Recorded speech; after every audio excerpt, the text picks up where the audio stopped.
বহু শতাব্দী ধরে হিমালয়ের দুইটি নদীর আদরের পললে ধীরে ধীরে গড়ে উঠেছে পৃথিবীর বৃহৎ এই বঙ্গীয় বদ্বীপ বাংলাদেশ।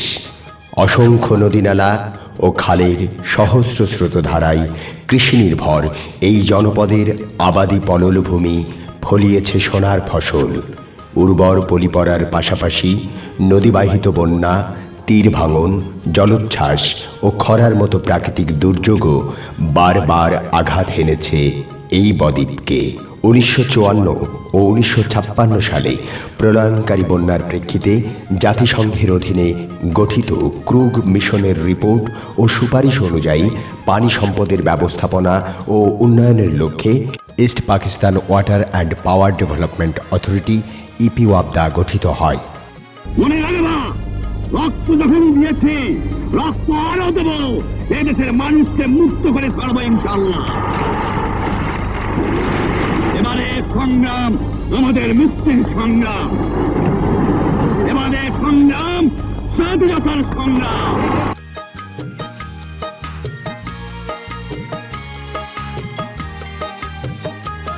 বাংলাদেশের স্বাধীনতা অর্জনের পর ইপিওয়াবদা দুই ভাগে বিভক্ত হয়ে পানির অংশ একই ম্যান্ডেট নিয়ে বাংলাদেশ পানি উন্নয়ন বোর্ড হিসেবে আত্মপ্রকাশ করে।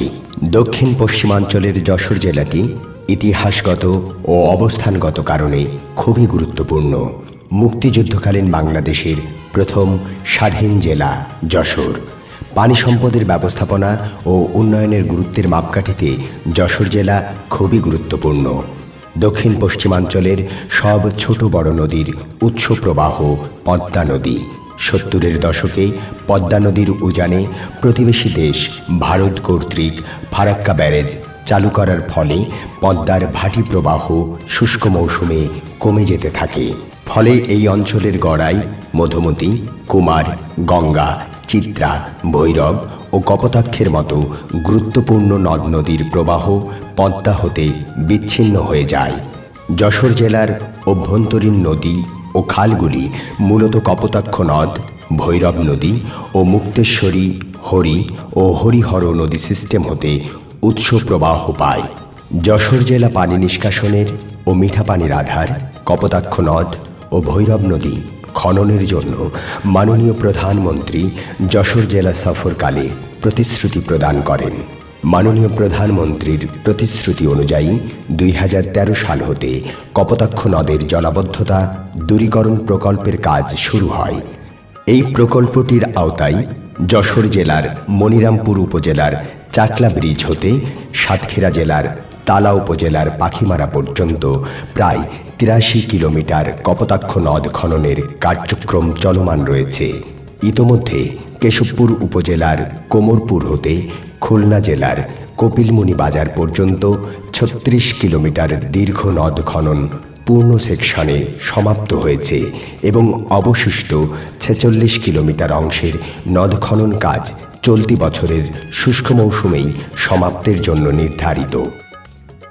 নদী কাটার পরে আমাদের এখন স্বাভাবিক জীবনযাপন এবং চাষাবাদের অনেকটা সুবিধা হয়েছে। কোথাও কোনো পানি জমি থাকে না, নিয়মিত জোয়ার ভাটা ওঠানামা করে এবং জেলেদের মাছ ধরারও অনেকটা উপকার হয় তাদের। ইসলামগড়ি এই নদী খননের আগে আমরা উটুটি 2-3 বছর আপনার হাঁটুর উপরে বা কোমরের উপরে পানির তলায় থাকতাম। আমার এই দোকানে এই টেবিলের উপরে পানি দোকানদারি টেবিলে বসি দোকানদারি করেছি, চা বিক্রি করেছি। আর বর্তমান এই আজ 2 বছর নদী খনন হওয়ার পরে 2 বছরে কোনো পানি উঠতেছে না।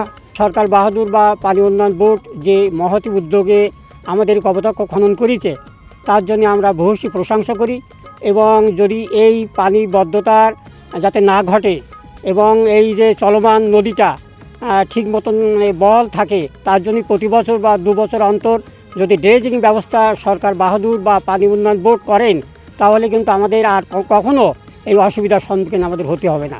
কপোতাক্ষ নদের সঙ্গে সংযুক্ত 20 কিলোমিটার বুড়িভদ্রা নদী, গজসী খাল সহ মোট 8টি খাল প্রায় 100 কিলোমিটার দৈর্ঘ্যে খননের কার্যক্রম চলমান রয়েছে।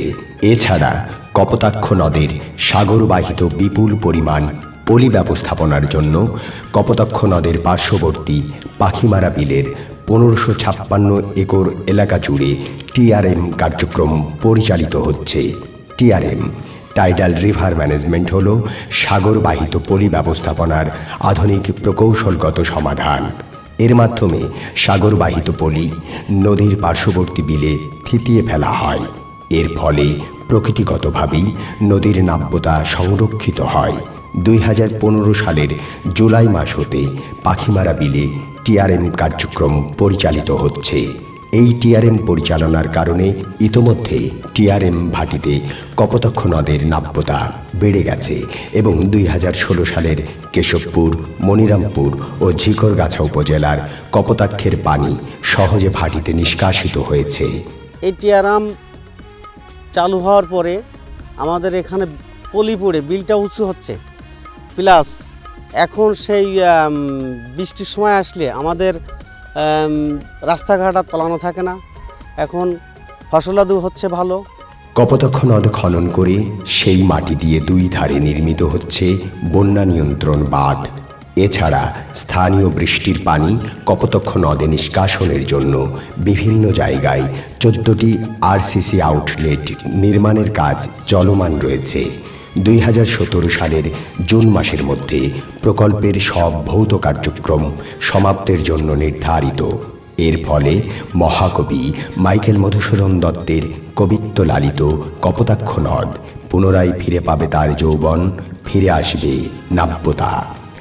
যশোর জেলার দক্ষিণ পূর্ব দিকের আরেকটি গুরুত্বপূর্ণ নদী ভৈরব।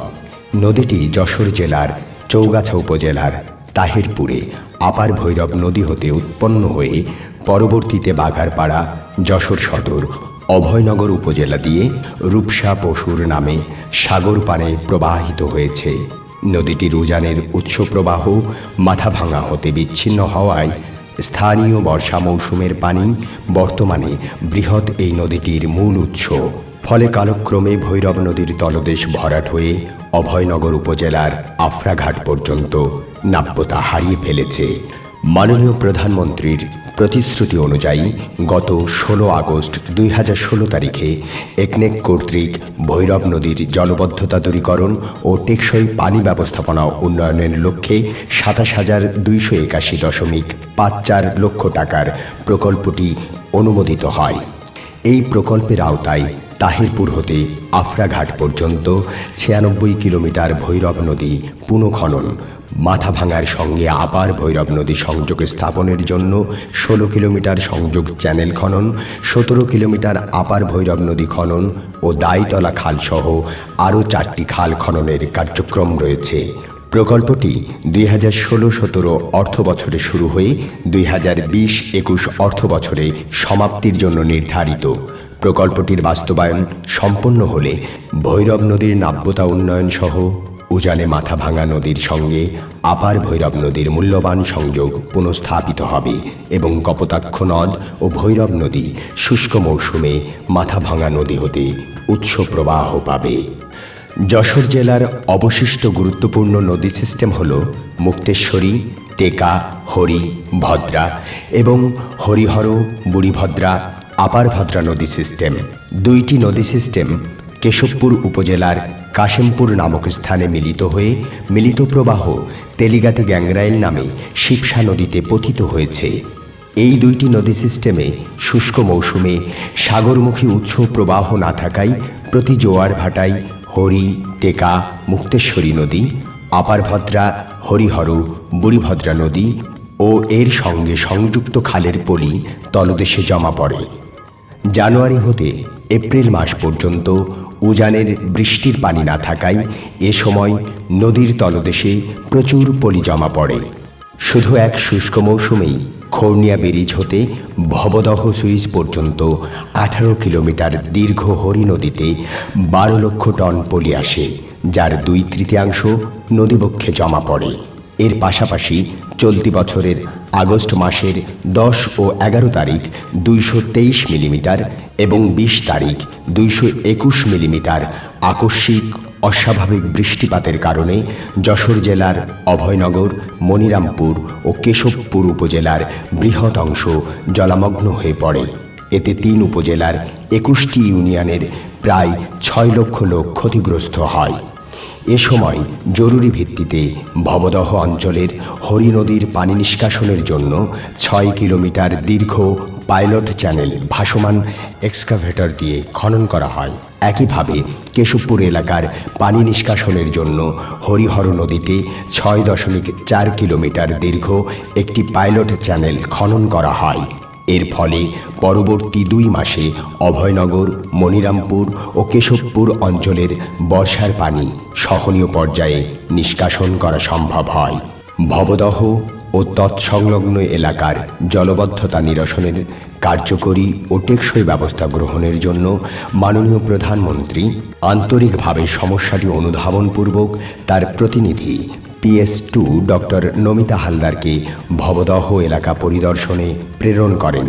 তার পরিদর্শনের পরবর্তীতে মাননীয় প্রধানমন্ত্রীর দপ্তর হতে ভবদহ এলাকার জলাবদ্ধতা দূরীকরণের বিষয়ে কার্যকরী পদক্ষেপ গ্রহণের লক্ষ্যে প্রধানমন্ত্রীর দপ্তরের মুখ্য সচিব মহোদয়ের সঙ্গে ফলপ্রসূ ভিডিও কনফারেন্স অনুষ্ঠিত হয়।